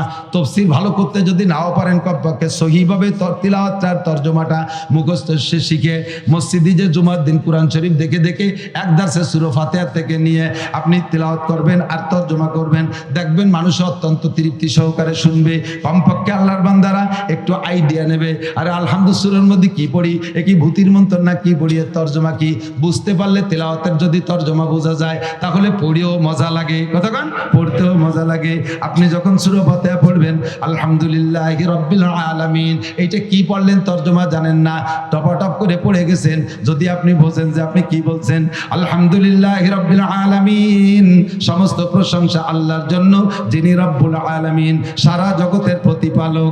আপনি যখন সূরা ফাতিহার এই আয়াত পড়বেন তর্জমাটা আপনার মাথার মধ্যে চলে আসবে, মনের মধ্যে একটা মজা পাবেন, কারণ আল্লাহ আপনার সামনে, আপনি আল্লাহকে বলতেছেন আল্লাহ তুমি রব্বুল আলামিন, সমস্ত প্রশংসা তোমার জন্য। এই কথা বলে ছেড়ে দেওয়ার পরে আল্লাহ আপনার সঙ্গে সঙ্গে একটা জবাব দিয়ে দেয়। আল্লাহ একটা জবাব দিয়ে দেয়, কে হামিদানি আব্দি। আল্লাহ যে কি খুশি হয়, কে হামিদানি আব্দি, আমার বান্দা আমার প্রশংসা করছে। আল্লাহ এই জবাবটা দেয়, আল্লাহ এই জবাবটা দেয়। আলহামদুলিল্লাহ প্রথম আয়াত ছেড়ে দেওয়ার পরে এই জবাব দেয়। এরপরে বলবেন আর রহমানির রহিম, ও আল্লাহ তুমি রহমান এবং তুমি রহিম, পরম করুণাময় মেহেরবান দয়ালু দাতা তুমি আল্লাহ।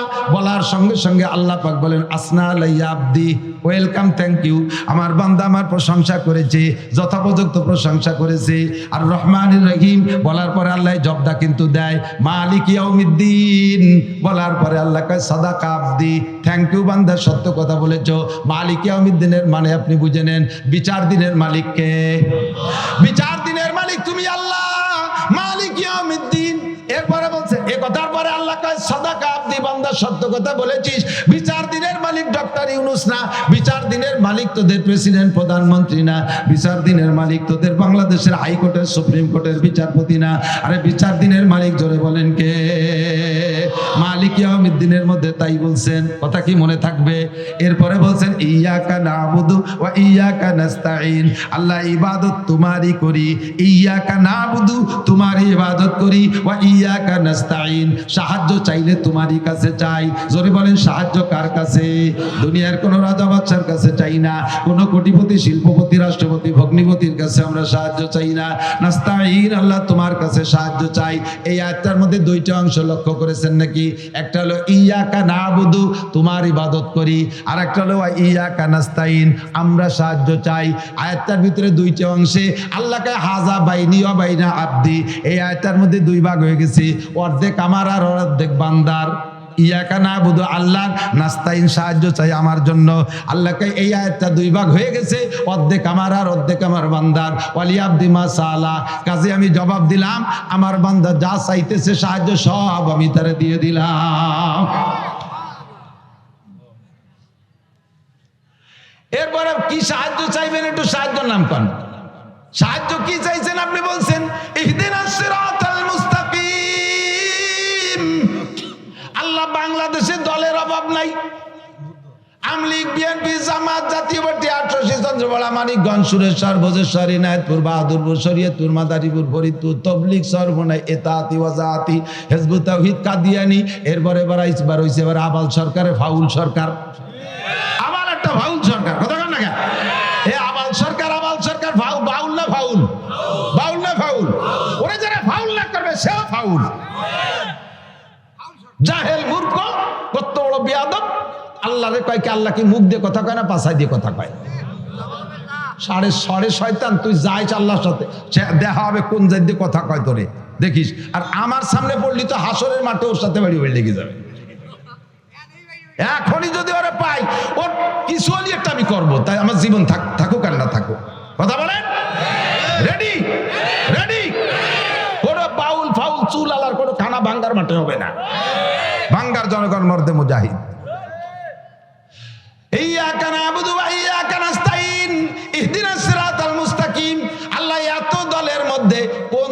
সঠিক তাই তো বুঝে পারতেছি না আল্লাহ, যে আসে সেই সুন্দর করে বুঝায় কে আমরা সঠিক, আমরা তো বুঝে উঠতে পারতেছি না, দলের তো অভাব নাই আল্লাহ, কোন দল গ্রহণ করব?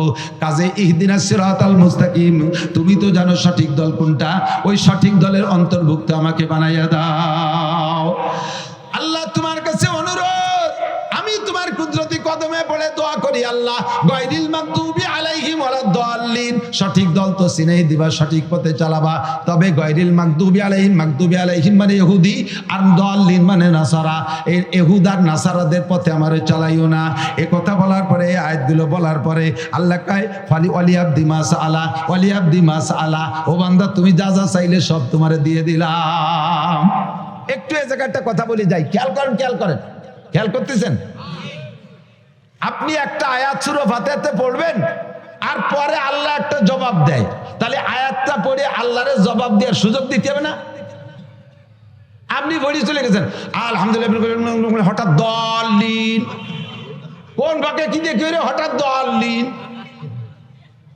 আল্লাহকে কি কি চালিত আমার তো দিয়ারই সুযোগ দিলি না। একাও যদি পড়েন, আস্তেও যদি পড়েন, কিরাত জোরেও যদি পড়েন, কমপক্ষে আলহামদুলিল্লাহর আয়াতগুলো ছেড়ে ছেড়ে পড়বেন, যাতে মাঝখানে আল্লাহ আপনাকে যা চাইতেছেন ওগুলো দিয়ার আল্লাহ নিজেই স্বীকার করতে পারে। মজা হয়েছে না কথা কন? তখন মজা পাবেন। এরপরে সূরা ফাতিহার তরজমা, সূরা বাকারার তরজমা করবেন, সূরা আল ইমরানের তরজমা করবেন। মসজিদের ইমাম সাহেবদের ওয়াজ কোনোদিন শেষ হবে না। আর নয় 52 শুক্রবারে 52 প্রকারের নতুন ওয়াজ বানাই করতে একেবারে চাউল মুড়ি হয়ে যায়। আমরা বক্তারা তো আজ এই মাঠে আর কালকে আর এক মাঠে, একই ওয়াজ সারা বাংলাদেশ ভরে গাই, বেড়ালি আমাকে ধরার কেউ নাই। কিন্তু শুক্রবারে 52 প্রকার ওয়াজ না করলি মুসল্লিরা খালি রোগা কুড়োর মতো ঝিমিয়ে, হুজুর কি করে যাচ্ছে, সময় হয়েছে জল দিয়ে দিয়ে ঘুমায় আর কালি কয় গড়িতে সময় হয়েছে, কারণ যা কইতে যাওয়া কতবার শুনবো। আর শুরু কোরআন শরীফের শুরু থেকে শেষ পর্যন্ত তরজমাগুলো বলবেন, কোনোদিন শেষ হবে না। 2 নম্বর হলো শরিয়াতের মাসআলা, শরিয়াতের নামাজের মাসআলা, ওযুর মাসআলা, গোসলের মাসআলা, দুইটা মাসআলা সুন্দর করে এক একদিন বুঝেই বলবেন, জীবন ভরে বলবেন, মশলা শেষ হবে না, মশলা বলা শেষ হবে না। কারণ 2 রাকাত নামাজ পড়তে 12,000 মাসআলা, 12,000 মাসআলা, কয়টা মাসআলা কয়দিন বলবেন আর কয়দিন মনে রাখবেন, এর এক একটা মাসআলা বললে মুসল্লিদের এই পরিমাণ লাভ। 2 নম্বর মাসালা বলছি, মনে আছে নাকি? 3 নম্বর আর একটা মাসালা বলে আমি ওয়াজের দিকে চলে যাব। আল্লাহ না অসুযোগ নিতে পরদিন দাঁড়িয়ে মাঠে আসিনি, কোমজ গুছাইছি নাকি, তবে আর বেশিক্ষণ টিকতে পারতেছি না, বুক ব্যথা হতেছে।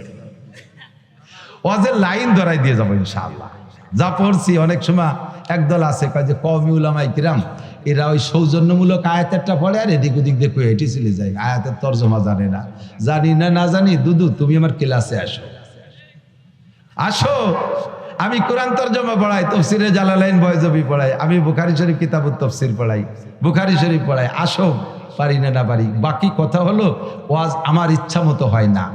যেদিন আমার ইচ্ছা মতো ওয়াজ করতে যাই সেদিন আমি মোটে আর ওয়াজ তালাশ করে পাই না। যেদিন আল্লাহর ইচ্ছা মতো ওয়াজ করি, এলাকায় যা প্রয়োজন সেই কথাগুলো আল্লাহ আমারে দিয়ে বলায়, আর সেদিন আমার কথা মোটে শেষই হতে চায় না। তখন বুঝি যে কথাগুলো জরুরি হয়েছে। আল্লামা জালালউদ্দিন রুমি রাহমাতুল্লাহ আলাইহি বলেন, ইসুকানশি রাস্তে দার পেস্তানে যা বেকুশন্দা খুশনমি গরদদ রওয়া মুস্তামে চু তৃষ্ণাবা জোয়েন্দা সুদ ওয়াইজার মুরদা বুবদ গোয়েন্দা সুদ মুস্তামে চু তাজা আয়াত বেমালাল সজ্জাবা গরদদ বগুপ্তন গুঙ্গুলাল। ও মাদ্রাসার ছাত্ররা, তোকে পায় ধরে একটু ফার্সি পড়, পায় ধরে একটু ফার্সি পড়। ফার্সি মোটে পড়বি না, ফার্সি লাগে কোন সাগে? ফার্সিতে শের যদি হাফিজুর রহমান সিদ্দিকী পড়ে তা দিয়ে এবার মজা করে শোনো, তাহলে তুমি কেন পড়া শিখবা না? হাফিজুর রহমান সিদ্দিকীর রেকর্ড শুনে, তার ইউটিউব থেকে শুনে তুমি মুখস্থ করো। কাজেই যে শুনি তুমি যখন বয়ান করতে যাও শেরের শব্দগুলো শুদ্ধ হয় না, কারণ তোমার তো ফার্সি সম্পর্কে অভিজ্ঞতা নাই। ও কি কইছে ইউটিউব থেকে শব্দগুলো ক্লিয়ার বোঝা যায় নাই, শুধু সুর মিলে গেছো। জাননেওয়ালা আলেমরা বোঝে তুমি আন্তর্জাতিক খ্যাতি সম্পর্কে একজন মূর্খ মৌলবী। ফার্সি পড়ো, মজা শেষ নাই।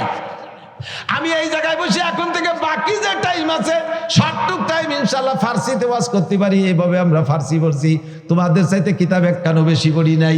ওই ফার্সি বলি তাইসিরার কি বলা হয় পান্দেনামা গুলিস্তা পর্যন্ত পড়ছি। আল্লাহর রহমতে সেখান থেকে ফার্সি বলা অর্জন করেছি। ফার্সিতে আমি আজকে রাত্রে এখানে বসবো, আমি 100 শের বানাই দিতে পারবো ফার্সিতে ইনশাআল্লাহ। টেরও পাবেন এটা গুলিস্তা শের না, বুস্তার না, মাসনবী না, পান্দেনামা না, কারিমা শের। আল্লাহর রহমতে ফার্সি শিখছি। ফার্সি পড়বেন, ওর মধ্যে বহুত রুমুজ পাবেন। আল্লামা জালালউদ্দিন রুমি মাসনবীর মধ্যে বলেন ইসু খানশি রাস্তে দর পেস্তানে যা বেকুশেন্দা খুশনমি গরদাদ রওয়া। বক্তাদের মুখের কথা গাভীর স্তনের দুধের মতো।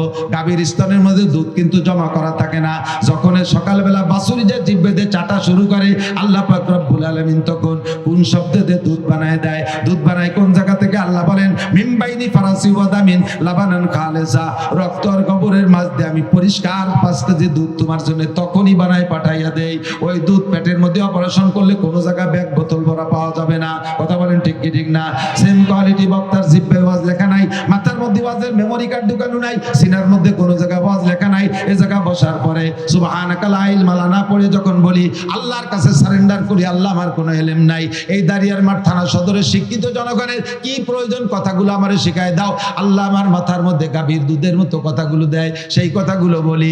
যদি কথা প্রয়োজনীয় হয় কথাগুলো নিয়ে যাবেন, ভুল বললে ক্ষমা করে দেবেন। একটা মাসালা বলে দে, আমার দিক তাকান। অনেক সময় সূরা ফাতিহা পড়ার পরে কোন কিরাত পড়বেন, কিরাত খুঁজতে যে একটু সময় লেগে যায়। বহুত জানেন তো কোনটা পড়বেন, করে খালি ঠেলাঠেলি হতেছে। কোনটা পড়বো, ইন্না তাই না পড়বো না কুলু পড়বো নাকি ওয়াল আসরি পড়বো, এই ভাবতে ভাবতে ভাবতে ভাবতে শুরুয়াতে টাইম সেরে গেছে। কটক জানেন? সুবহান রাব্বিল আযীম, সুবহান রাব্বিল আযীম, সুবহান রাব্বিল আযীম 3 বার। জোরে পড়লে তো একটু সময় বেশি লাগে, আস্তে পড়লে আর সময় কম লাগে। 3 তসবিহ বলে 3 তসবিহ। 3 তসবিহ পরিমাণ টাইম যদি আপনার ভাবতে ভাবতে সময় চলে যায়, আপনার ওয়াজিব তরক হয়ে গেছে। শেষ বৈঠকে আপনার সৌসিদা দিয়া ওয়াজিব। কয়দিন দিয়েছেন সৌসিদা? সৌসিদা যদি না দেন নামাজ আবার দোহরাই পড়তে হবে। প্রথম বইটাকে আত্তাহিয়াতু পড়ার পরে আব্দু রাসূল পর্যন্ত পড়ে উঠে দাঁড়ায় যাইতে হবে। আপনি ভুল করবে, কারণ আত্তাহিয়াতু এমন মুখস্থ হয়েছে, প্রথম আত্তাহিয়াতু দোয়া দুরুদ ও আর মনে ওই ভরা লাগে না। সিজদাতে উঠে মুখরে আত্তাহিয়াতুতে দায়িত্ব দিয়েছেন, তুই পড়তে থাক। আর আপনি চলে গেছেন দোকানের মধ্যে, ব্যবসা বাণিজ্য খেয়াত খামার বেরাক টেরাক সব ঘুরিয়ে টুরিয়ে হঠাৎ করে আইছে যে ইন্না কান্তাল গফুরুর রহিম চলে গেছেন। তখন পরাণ আরে আল্লাহ আরো দিয়ে 1 রিকাত রয়েছে, আরো 2 রিকাত রয়েছে, আমি এত দূর পড়লাম। তখন নিজে নিজে মুফতি হয়ে যান, কয় যে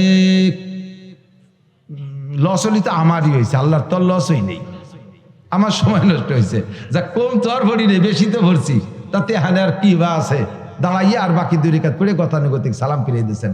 আল্লাহ কয় আমি ওইটা লাইক করি নেই, তোমার লস হলিও এ জায়গা আমার তরিকার খেলাফ হয়েছে, আমার নবীর তরিকার খেলাফ হয়েছে। তুমি যত সুন্দর ইবাদত করো, এই সুন্দর ইবাদত যদি আল্লাহর হুকুম আর নবীর তরিকার সাথে মিল না খায়, তাহলে ওই সুন্দর ইবাদত আল্লাহর কাছে গ্রহণযোগ্যতা রাখে? কথা বলেন রাখে? মাগরিবের ফরজ নামাজ কয় রিকাত? জোরে কোন কয় রিকাত? 3 রিকাত। আজকে সময় আছে, ভালো আলেম আপনি, লেখাপড়া জানেন, কোরআন শরীফ জানেন, সময় আছে, নিরিবিলি আছে, মনটা ভালো। জামাত পান্নায় একা একা দাঁড়াইছেন, 3 রিকাত পড়ার পরে মনে মনে ভাবতেছেন যে বাংটা পড়বো কে, সময় আছে, আর 1 রিকাত দিয়ে 4 রিকাতই ঘুরিয়ে দিই। আর এই 4র্থ রিকাত পড়ছেন খুব ধ্যান খেয়ালের সাথে। ফুলসিরতের পর দাঁড়ায় আছি, আল্লাহ আমার সামনে, ডাইন পাশে আজরাইল না বেহেশতে, বাম পাশে দোজখ, পিছনে আজরাইল দাঁড়ায় আছি। একেবারে 4র্থ নম্বর রিকাতে আলহামদুলিল্লাহর পরে পুরো সূরা বাকারা 2.5 পারা ঘুরিয়ে ফেলছেন। রুকুর মধ্যে সুবহান রাব্বিল আযীম 39 বার, সিজদায় 141 বার আলা মারি দিয়েছেন। এত সুন্দর করে 4 নম্বর রিকাত পড়ছেন। তাই এই 4 নম্বর রিকাত কি নামাজ হবে? কে এত ভালো রিকাত হবে না? কিন্তু আগের 3 রিকাত এসে ভালোই পড়ছেন, হবে না? কে হবে না? খালি এই 1 রিকাত হবে না, না সব কয় রিকাতে খাইছে, সব গোষ্ঠী শুধু মেরি দিছে। ওই সেই বাংলা একেবারে আগা সারা সব শেষ। কতক্ষণ কেন? এটা আল্লাহর হুকুম আর নবীর তরিকায় হয় না, যদিও নামাজ। কতক্ষণ না কেন? রমজান ধরে রোজা রাখা, সারা রমজান রোজা রাখা ফরজ, রোজা রাখা ফরজ না? সুস্থ মানুষ 30 দিন 30 রোজা রয়েছেন, বাস মাশাআল্লাহ, থ্যাংক ইউ। এবার ঈদের দিন সবাই তো ঈদের নামাজ পড়ছে, সিমাই খাইছে, খেজুর খাইছে, ইত্যাদি খাইয়ে দিয়ে আরো গরু মরু ইত্যাদি মারি খাইয়ে খুব ঢক ঢক করে বেড়াচ্ছে। আপনি ওই দিনও সেহরি খাইয়ে সারাদিন কিছু খাইনি, রোজা রয়েছেন।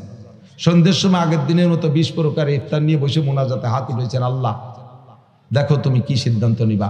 আজকে দেখো সারা দুনিয়ার মানুষ খাইয়ে বেড়াচ্ছে গদগদ করে, আমি আজও রোজা, আমি আজও রোজা, বলো আমার কি দিবা? আল্লাহ কয় তোমার জুতো দিয়ে দুটো বাড়ি দিব। সাড়ে শয়তান, তোরা আজকে রোজা থাকতে গেছে কিনা? আইয়ামু ঈদ আইয়ামু জিয়াফাতিল্লাহ, ঠিক না? হুজুর হাদিসের শব্দই আইয়ামু ঈদ আইয়ামু জিয়াফাতিল্লাহ। বিয়ের দিন জামাই যদি কয় আব্বা আমি রোজা, আমি খাবো না, তাহলে সেই দিন শ্বশুরের কিরম ঠেয়, আর তোর আমার বাড়ি মেহমানদারির দিন তুই আজকে রোজা। কাজেই ইবাদত আমার সৌন্দর্যের পর কোনো সৌন্দর্য না, ইবাদতের সৌন্দর্য দেবে আল্লাহ, আল্লাহ রাসূল। কথা বলুন ঠিক কি ঠিক না? আল্লাহু আকবার। সূরা হাশরের শেষ 3 আয়াত পড়তে আমরা কি বলি? আউযু বিল্লাহি সামিউল আলিম মিনাশ শাইতানির রাজিম, 3 বার পড়িয়ে তারপরে হুয়াল্লাহুল্লাযী। কেউ কেউ কয় যে বিসমিল্লাহ পড়লি দোষ কি? বিসমিল্লাহ কি খারাপ জিনিস? বিসমিল্লাহ ভালো জিনিস। বিসমিল্লাহ খারাপ জিনিস না, ভালো জিনিস। দেখতে হবে হাদিসে কি আছে। হুজুর বলছেন আউযু বিল্লাহি সামিউল আলিম মিনাশ শাইতানির রাজিম 3 বার পড়ি হুয়াল্লাহুল্লাযী বললেন। হুজুর আউযু বিল্লাহি সামিউল আলিম মিনাশ শাইতানির রাজিম 3 বার বলতে বললেন, বিসমিল্লাহটা কেন বলতে বললেন না? এই জায়গা বিসমিল্লাহ নাই। আপনি এই জায়গা সুন্দর করে সাজাইয়া যুক্তি দিলে কাজ হবে না। শরিয়ত যুক্তির শরিয়ত না, শরিয়ত হলো মা আতাকুর রাসূল ফাকুযু ওয়া মা নাহাকুম আনহু ফান্তাহু। আমার রাসূল যেটা যেভাবে করতে বলছে সেটা সেইভাবে করো। কথা বলেন ঠিক না? সেরে চলে যাই দোস্ত। এবার সারা জিন্দেগি ভরে যা আমল করি, এই আমল রাখার জন্য একটা বস্তা আছে, আমল রাখার বস্তা আছে। ধান রাখেন বস্তায়, চাউল রাখেন বস্তায়, তারপরে গম রাখেন বস্তায়, সরিষা রাখেন বস্তায়, সব মাল বস্তায় রাখতে হয় না? আমল রাখার একটা বস্তা আছে, এই বস্তার নাম আমল নামা। বস্তার নাম কি? বস্তার নাম। আর এতক্ষণ যত যা মশালা বলছি এত বিশাল নেকি হয়েছে। আজকে বললাম না পরিমাণে কি পরিমাণ হয়েছে। এই সব নেকি রাখার একটা বস্তা আছে, বস্তার নাম কি? জোর হলো না? আমল নামা। ধানের বস্তা বানানোর নিয়ম কি? দোপাট্টা সালারে এরকম দোপাট্টা করে এরপরে লম্বা দুটো সেলাই কুনাই দে আর তলিতে একটা সেলাই, ঠিক না? যদি ঘটনাক্রমে কোনো বস্তার লম্বা সেলাই পড়ছে কিন্তু তলায় সেলাই পড়ে নাই, রাতের বেলা 50 মণ ধান উঠোনে 2 বাপ বেটা বস্তা 50টা নিয়ে যাইয়া ধান ভরার নিয়ত করে অন্ধকারে ছেলেরে কইছেন বাবা তুই বস্তা ধর, আমি এই কেসি ভরে ভিতরে দিচ্ছি। তো অন্ধকারে ছেলে বস্তা ধরছে আর বাপে ধান ঢুকছে। সেই 50 মণ ধান এক বস্তায় ভরে না। ছেলেকে আব্বা কি আরেন কোন জায়গা ঢালেন?